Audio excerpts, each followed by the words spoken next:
안녕하세요. 골드만 삭스입니다. 오늘은 시베리아에 대해서 알아보겠습니다. 시베리아는 우랄 산맥으로부터 태평양까지의 러시아가 갖고 있는 잠자는 땅, 유목민의 땅이 되겠습니다. 러시아 전체 영토의 77%, 그러니까 거의 한 80% 가까이를 차지하면서 이게 상당히 이제 북쪽의 추운 지역이기 때문에 여름에는 백야, 겨울에는 극야가 유명합니다. 그러니까 여름에는 이제 밤중에도 해가 지지 않고 밤새도록 해가 떠 있죠. 그다음에 이제 그거를 이제 백야라고 부르죠. 그러니까 그 하얀 밤이죠. 그러니까 해가 떠 있는 밤.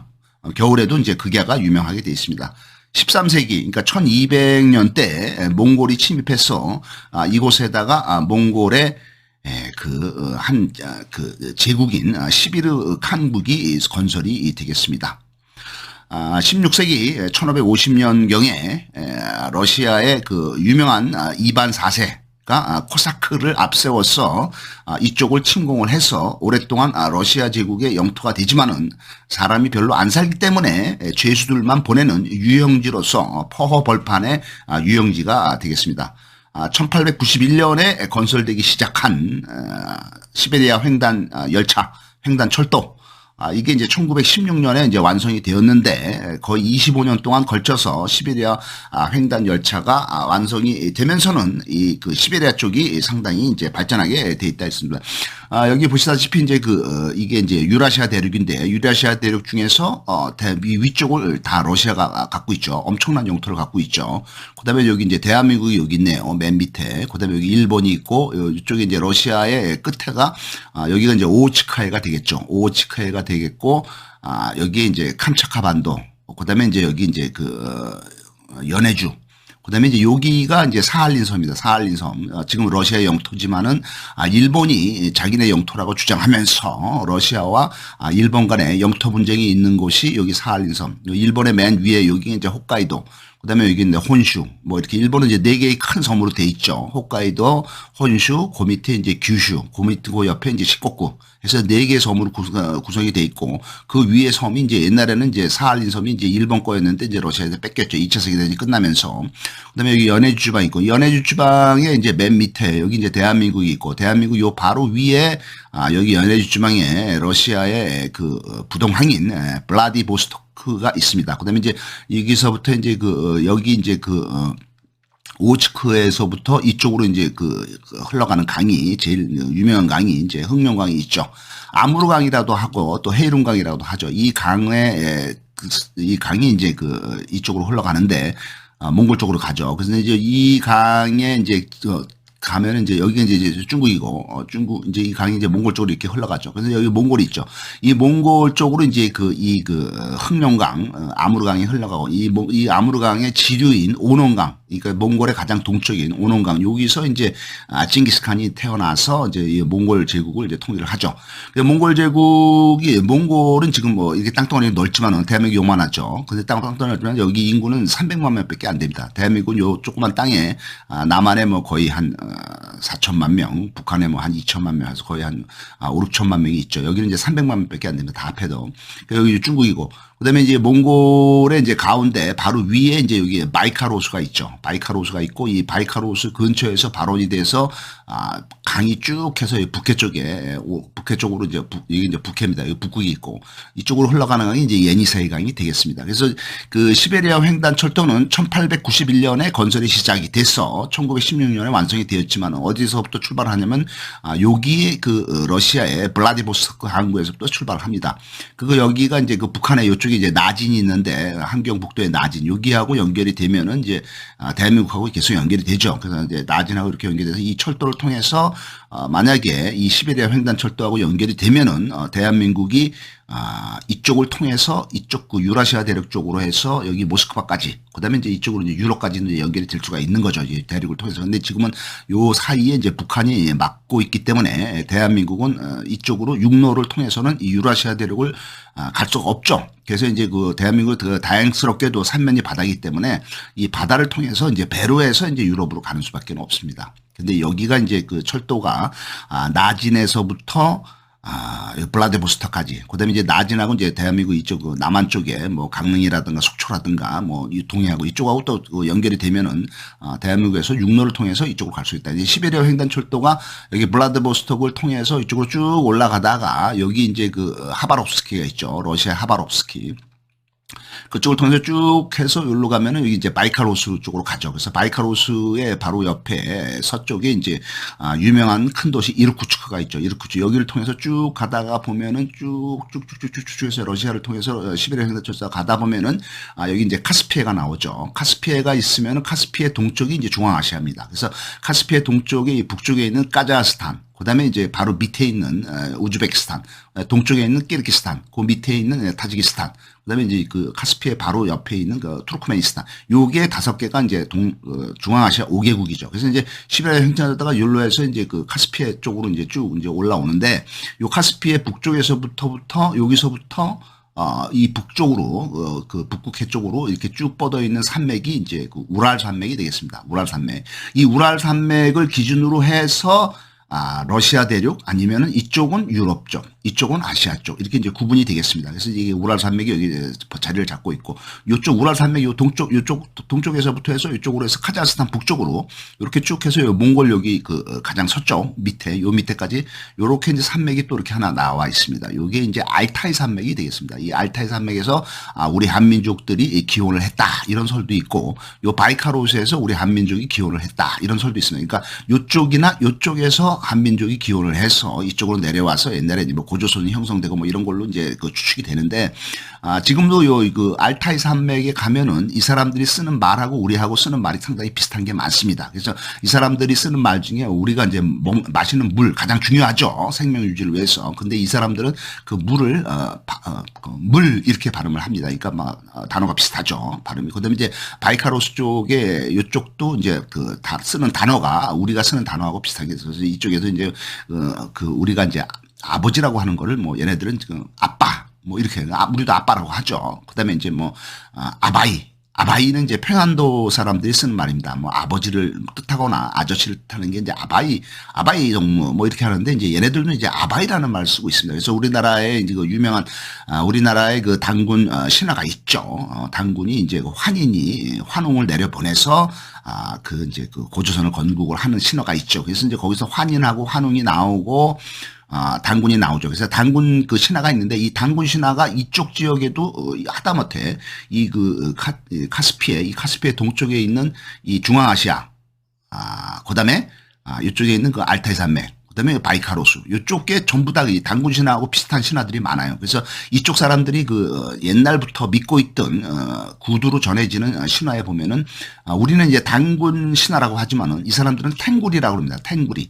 단군하고 또 말이 비슷하죠. 탱구리, 단군. 뭐 이렇게 해서 이 사람들이 탱구리를 믿습니다. 탱구리를 자기 조상의 신화다 해서 그 탱구리 신화가 이쪽에 다 퍼져 있고 이 사람들이 이제 특히 볼 것 같으면은 이 바이카로스 쪽의 신화를 볼 것 같으면은 이제 바이카로스의 이제 그 옛날에 뭐 2000년 전, 3000년 전 아주 오래 전에 이제 하늘에서 이제 누가 내려왔다. 그래서 하늘에서 이제 하느님이 이제 환인이 시켜서 내려왔는데 그 내려온 사람이 누구냐? 그래서 여기다가 이제 새로운 종족을 만들고 번성을 한 그 새로운 그 하늘에서 내려온 지도자가 이름이 이 사람들은 아바이 게세르 이렇게 합니다. 그래서 아바이 우리는 이제 아바이 아버지 게세르는 이제 하늘에서 내려오신 분. 뭐 이렇게 해서 단군 신화와 비슷한 거기 때문에 이쪽에 그 알타이 산맥이라든가 그다음에 이쪽에 바이카로스 이쪽에서 우리 한민족이 옛날에 몇천 년 전에 이제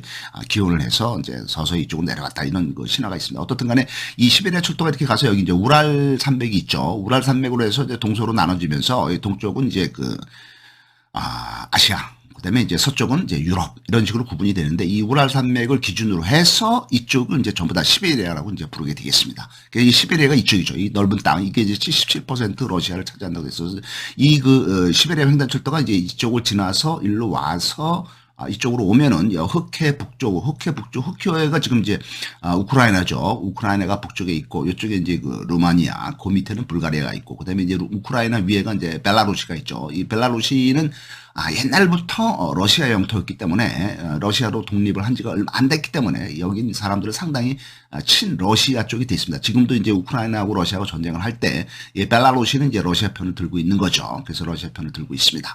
그래서 이제 어떻든 간에 이제 이 철도가 이 역까지 와서 이제 이 북쪽에 이 흑해 북쪽으로 쭉 올라가면은 이제 여기 이 정도의 스칸디나비아 반도 밑에 여기 이제 항구 도시인 상트페테르부르크가 있습니다. 이 상트페테르부르크는 옛날에 러시아의 수도였죠. 그다음에 이제 그 밑으로 좀 내려오면 이쪽에 이제 모스크바가 있습니다. 모스크바가 이제 지금의 수도죠. 그래서 이 시베리아 횡단열도가 이제 여기까지 와서 모스크바까지 오는 거죠. 모스크바 온 다음에 이쪽에 이제 가서 이제 상트페테르부르크까지 연결이 되죠. 그래서 이제 어떻든 간에 이 시베리아 횡단 철도가 이 역까지 길이가 이제 6,500km. 지구 표면부터 지구의 내부에 있는 지구의 해까지의 길이가 6,000m이기 때문에 그거보다 더 긴 길이가 되는 6,500km가 되겠습니다. 지구 표면부터 지구 해까지는 6,000km. 그러니까 지구의 반지름이죠. 그게 6,000km. 이 시베리아 횡단철도는 6,500km. 그러니까 더 긴 거죠. 그래서 어떻든 간에 이제 이쪽이 이제 시베리아 횡단철도가 1891년부터 1910년까지 건설됐다는 얘기가 있고, 그 다음에 이제 이쪽은 상당히 이제 이쪽이 이제 북극해가 있기 때문에 상당히 추운 지역이죠. 그래서 있었고, 그다음에 이제 여기 우랄 산맥이 이제 여기 있는데 이제 러시아가 예전에는 이쪽에는 이제 완전히 이제 빈 땅이었고, 요쪽에만 이제 모스크바, 상트페테르부르크 요쪽만 이제 러시아죠. 그다음에 이제 여기 이제 스칸디나비아 반도 밑에 이제 러시아의 최초로 이제 기원이 된 노브고로드 공국이 있었습니다. 노브고로드 공국이 요쪽에 위치를 하고 있었다가, 그다음에 요쪽에 이제 얘네들이 이제 슬라브족이죠. 러시아인들이 슬라브족이 이제 원래는 이제 이쪽 스칸디나비아에서 발원이 돼서 이쪽에 와서 노브고로드 공국의 슬라브족이 건설됐다가 얘네들이 이제 밑으로 내려와서 이 흑해 북쪽에 있는 우크라이나의 키이우, 지금의 이제 키이우죠. 근데 그 당시에는 이제 키예프죠. 키예프 공국이 섭니다. 그래서 여기 이 키예프 공국이 아주 이제 강성해지죠. 그래서 얘네들이 이제 세력을 한참 잡고 있다가, 그 다음에는 이제 모스크바 공국이 또 강성해지면서 모스크바 대공국이 이제 이쪽을 이제 전부 통치를 하게 되죠. 그러니까 모스크바 대공국이 통치를 할 때, 그때 이제 그 당시까지는 이제 그 당시에 이제 이쪽은 이제 뭐 여러 개의 나라들이 분리가 돼 있었고 뭐 그렇게 크지는 않았는데, 1200년대 여기 몽골의 징기스칸이 나타나죠. 징기스칸이 이제 여기 이제 오농강에서 이제 출현을 해서, 징기스칸이 이제 1206년에 이 몽골에 있던 6개 부족을 통일을 합니다. 1206년에 통일을 하고 여기 이제 통일을 하고, 그다음에 이제 1206년에 통일을 하고 나서 한 10년 정도 5년 10년 지난 다음에는 이 남쪽에 있는 금나라, 여진족의 금나라를 공격해서 멸망을 시킵니다. 그러면서 이제 금나라가 멸망이 되면서 이제 이쪽에 이제 또 양쯔강 쪽에 이제 송나라가 있었죠. 송나라까지 공격을 이제 막 하는 거예요. 그러다가 1218년, 1220년에 이쪽에 이제 카스피해 이쪽에 이제 중앙아시아 쪽에 있던 호라산 제국을 공격을 합니다. 1218년에 공격을 해서 1220년에 공격을 해서 이쪽을 이제 완전히 개박살을 내고, 징기스칸 부대가 이쪽에 이제 카스피해를 돌아서 이쪽으로 올라와서 이제 카스피하고 흑해 사이 요 정도에서 이제 이 러시아의 연합군하고 맞부딪히죠. 그래서 이제 몽골군이 이제 대승을 하죠. 그래서 러시아 연합군이 이제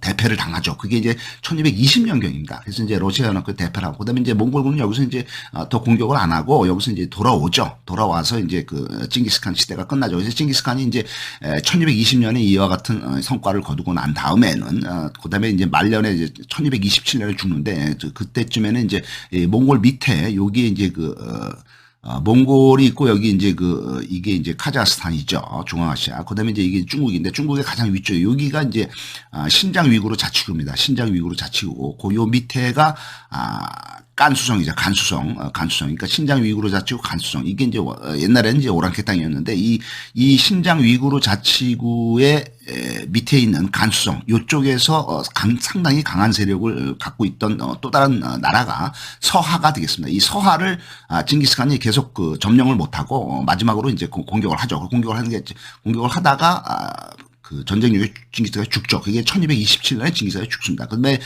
징기스칸이 죽지만은 몽골은 서하를 멸망을 시키고 서하를 점령을 합니다. 그 다음에 이제 징기스칸의 아들인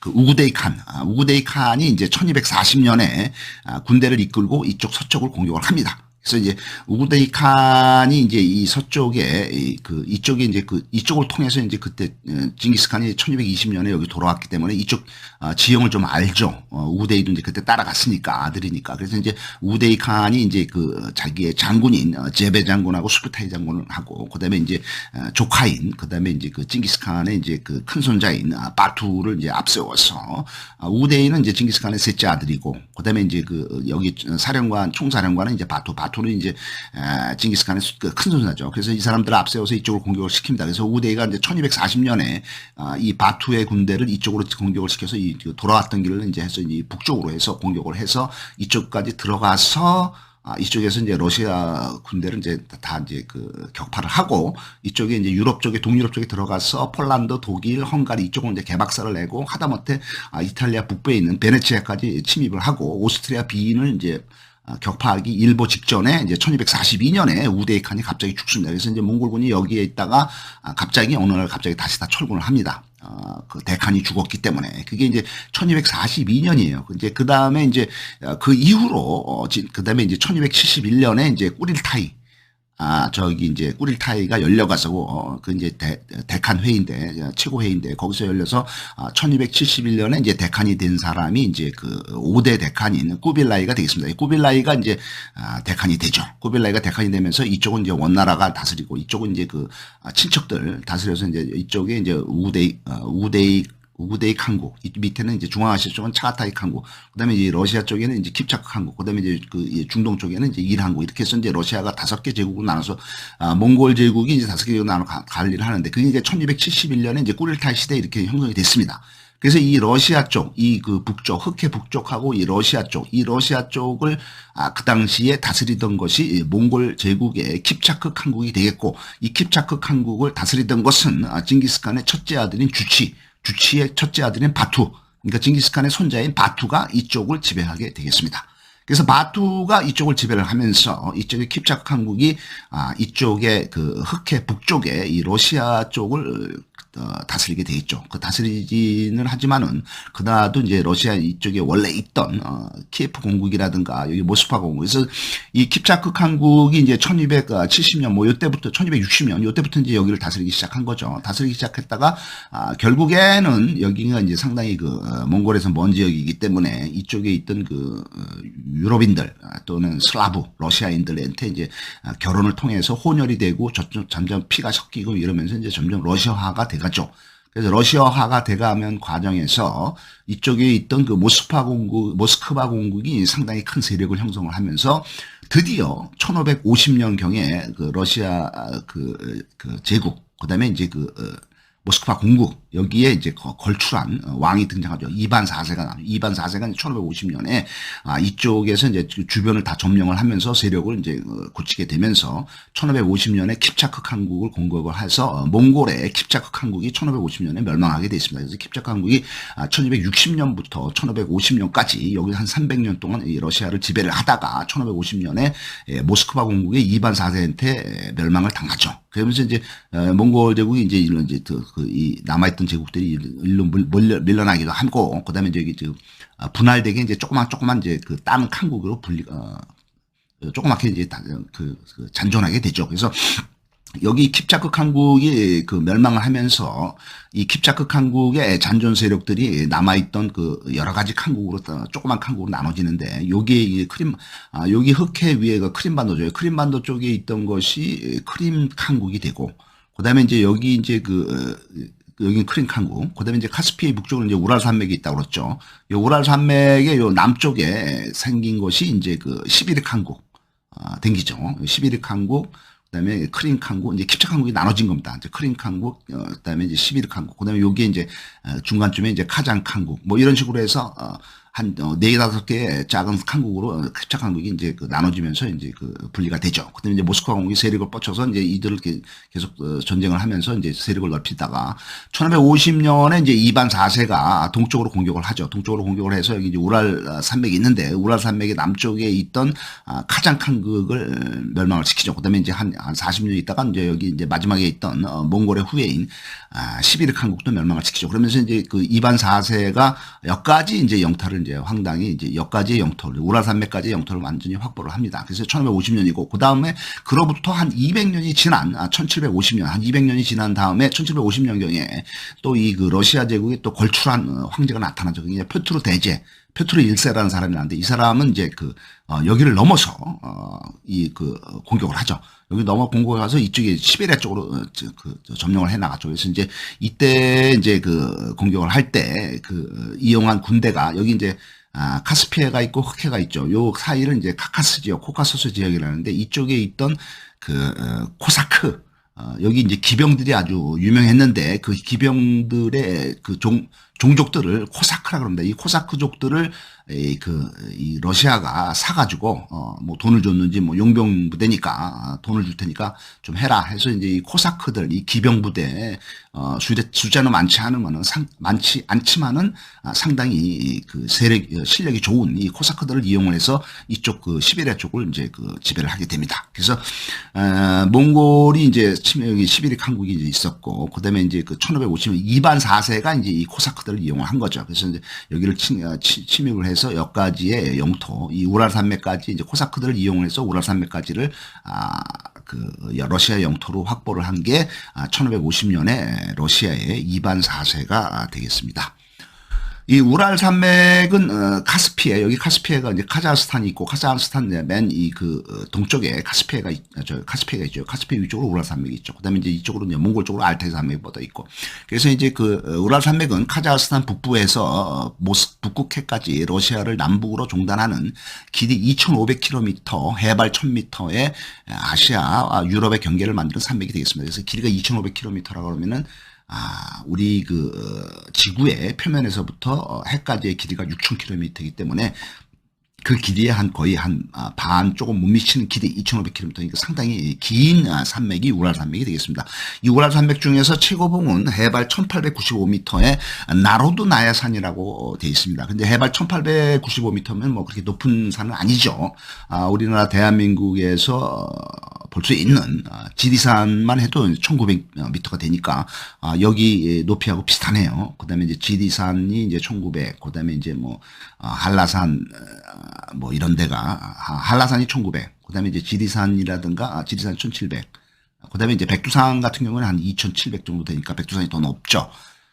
됐습니다. 근데 이곳은 이제 2억 5천만 년 전에, 2억 5천만 년 전이라고 그러면 이제, 지구상에서 고생대가 끝나고 이제 중생대가 시작되는 시기죠. 그래서 2억 5천만 년 전에 이제, 고생대의 마지막 시기인 페름기가 끝나고, 그 다음에 이제 그 2억 5천만 년 전에 중생대의 시작인 트라이아스기가 시작이 되죠. 그래서 이제 2억 5천만 년 전에는 이제 그, 어떤 일이 있었냐면은 지구상에서,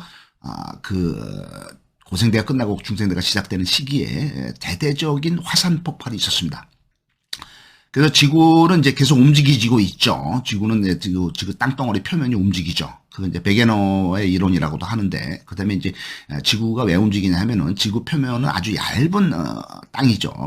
얇은 땅이고, 그 밑으로 이제 엄청난 그 맨틀이 있죠. 이 맨틀은 이제 뜨거운 액체가 이제 계속해서 이제 흐르고 이제 순환을 하죠. 그래서 이 뜨거운 액체 맨틀이 흐르면서 이제 그게 이제 그 마그마가 되고 용암이 돼서 이제 바깥으로 이제 틈이 나면 이제 튀어나오죠. 뜨거운 거니까. 그래서 이제 지구상이 이제 지구 표면이 이제 하나로 돼 있는 게 아니라 판이 이제 6개 판, 7개 판으로 나눠서 돼 있는데 요게 이제 그 안에 있는 그 뜨거운 맨틀이 이제 안에서 이제 그 순환을 하면서 지구 표면이 이제 서서히 움직이죠. 움직이다가 이제 서로 부딪히기도 하고 부딪히다 보면 이제 솟아올라서 이제 산맥이 되고 뭐 이런 일이 있습니다. 그러면서 그 사이사이로 또 이제 그 화산이나 이런 게 폭발해 나오죠. 그래서 그때 이제 2억 5천만 년 전에 이제 대대적인 어떤 그 지표면의 그 충돌로 인해서 땅 속에 있던 그 뜨거운 맨틀의 그 용암이 밖으로 엄청나게 터져 나오면서 화산 폭발이 많이 됐어요. 이제 화산 폭발이 우리는 이제 그 생각하기를 그냥 땅 위에 있는 화산에서 그 화산이 폭발되는 것만 알고 있지만은 땅 위에 있는 화산에서 화산이 폭발되는 것에 보다도 훨씬 더 많은 엄청난 숫자의 화산이 바닷속에서 폭발하고 있습니다. 왜냐하면 바닷속 바다 맨 밑바닥에도 땅이 있겠죠. 바다 맨 밑바닥 거기 땅에도 이제 산들이 많습니다.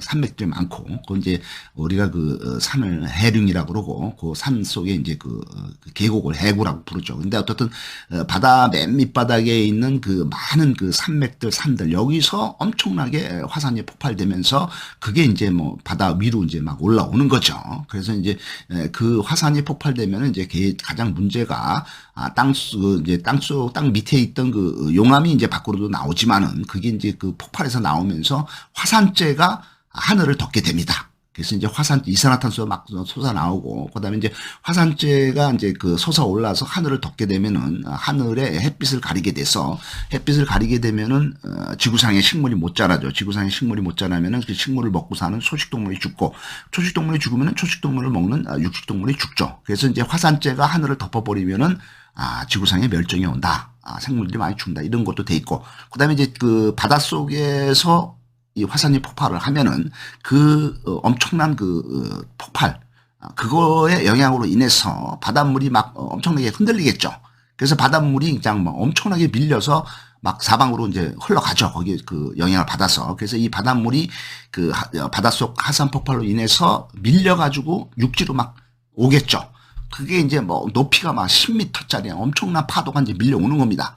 이게 이제 해일이라고 그러죠. 이 엄청난 해일. 이걸로 해서 지구상에 이제 많은, 육지에 이제 많은, 생물들이 죽게 되겠죠. 그래서 이제 그 어떤 화산재, 해일, 뭐, 그 다음에 이제 용암 터져 나와 뭐 해가지고, 2억 5천만 년 전에 이 대지각 변동에 의해서 지구상 생명체의 80%가 멸종을 하게 됩니다. 이 멸종을 하게 되면서 그때부터 강력하게 나타난 또 다른 생명체 살아남은 동물 중에서 진화를 해서 살아남은 동물이 이제 그 공룡이 되겠죠. 그래서 이제 중생대가 시작이 되는 게 2억 5천만 년 전이고, 이 그 중생대가 트라이아스기, 그 다음에 쥬라기, 백악기를 거쳐서 6,600만 년 전에 끝나는데 거의 한 2억 년 동안의 이 중생대 기간은 공룡의 시대가 되겠습니다. 그래서 어떻든 지각 변동과 지각에 인해서 이제 우랄산맥이 형성이 됐다. 그 당시에 이제 지각이 막 화산 폭발 뭐 이런 걸로 인해서 이제 판경계의 충돌로 인해서 조산운동으로 형성된 습곡산지가 우랄산맥이 됐다. 이 우랄산맥에는 석탄, 석유, 이제 지화자원이 많죠. 석탄, 석유, 철, 망간, 텅스텐, 마그네슘, 황철광, 황금, 보석, 석유석 이런 그 아주 귀중한 광산물이 상당히 많이 묻혀 있는 걸로 되어 있습니다. 그 다음에 이제 이 우랄산맥의 기후를 볼 것 같으면은, 북쪽에 이제 북쪽은 이제 저쪽 북해 쪽으로 이제 다 있는 거죠. 북쪽 지역은 이제 극지방이고 툰드라 기후가 있습니다. 그래서 타이가 툰드라 기후. 그래서 여기 침엽수림 추운 곳이니까 침엽수림이 있고 침엽수림의 대표적인 나무인 전나무, 낙엽송, 가문비나무 이런 게 많습니다. 그다음에 이제 꼬미 원시림이라는 게 아주 유명한 여기 원시림이 또 있다고 되어 있습니다.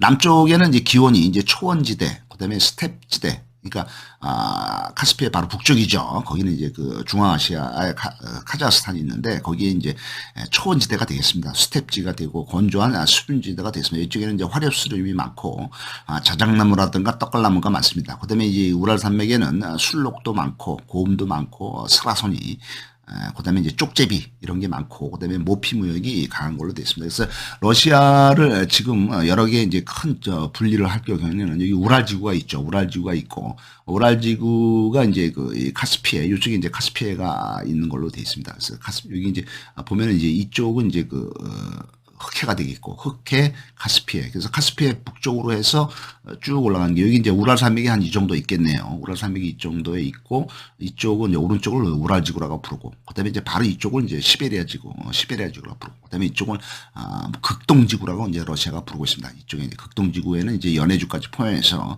연해주, 사할린 그다음에 여기 하바롭스키지요. 그다음에 이제 아무르주 그다음에 이제 그다음에 이제 여기 사하공항이라 돼 있고, 그다음에 이제 캄차카 반도가 이제 캄차카주가 되겠습니다. 그다음에 이제 쭈코트카주가 있고, 그다음에 이제 쭈코트카주 바로 여기가 이제 베링 해협하고 이제 연결이 돼서 미국의 알래스카하고 연결이 되는 부분이 되겠죠.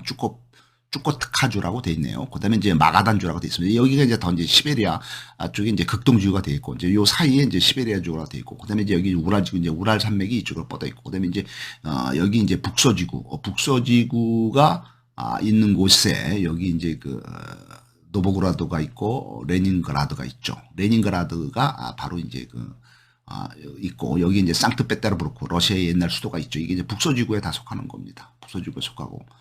그 다음에 이제 중부지구가 이제 지금 러시아 가장 중앙 지역이 되겠죠. 그래서 여기 모스크바가 있네요.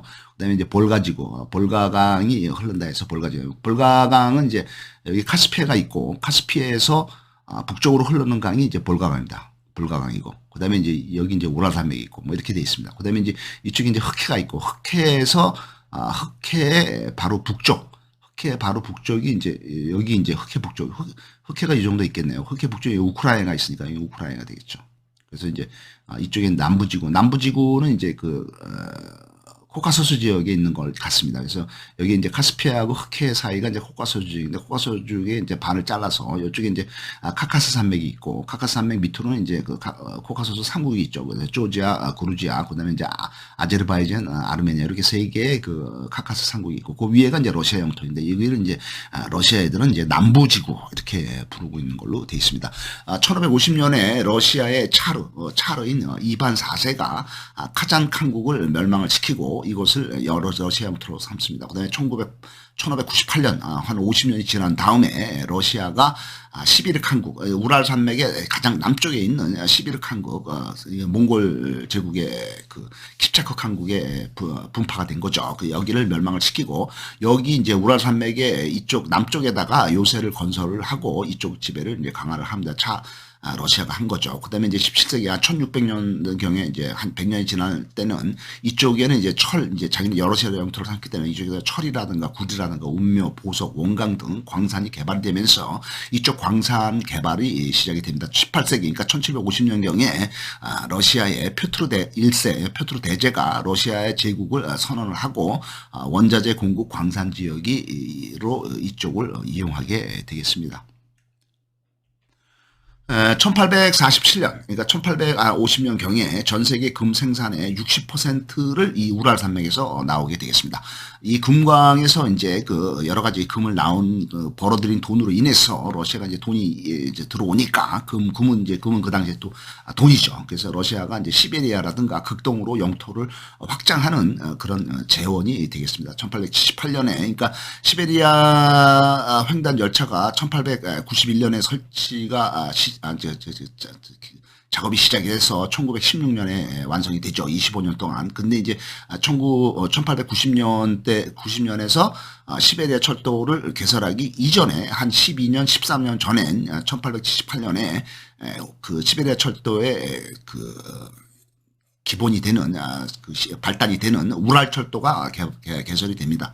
우랄철도는 이제 우랄 산맥 이제 여기까지 이제 철도가 이제 개설이 된 거죠. 그래서 우랄철도가 개설이 되면서 우랄 산맥의 남쪽에 근처에 있던 찰라빈스키라는 도시, 찰라빈스크가 시베리아 횡단철도의 시작이 되겠습니다. 우랄산맥에부터 시작이 되는 거죠. 이제 우랄산맥 전까지는 이제 우랄철도가 있었고, 그쪽으로 이제 시베리아 철도가 연결이 시작이 되는 거죠. 우랄산맥의 이제 찰라빈스크에서.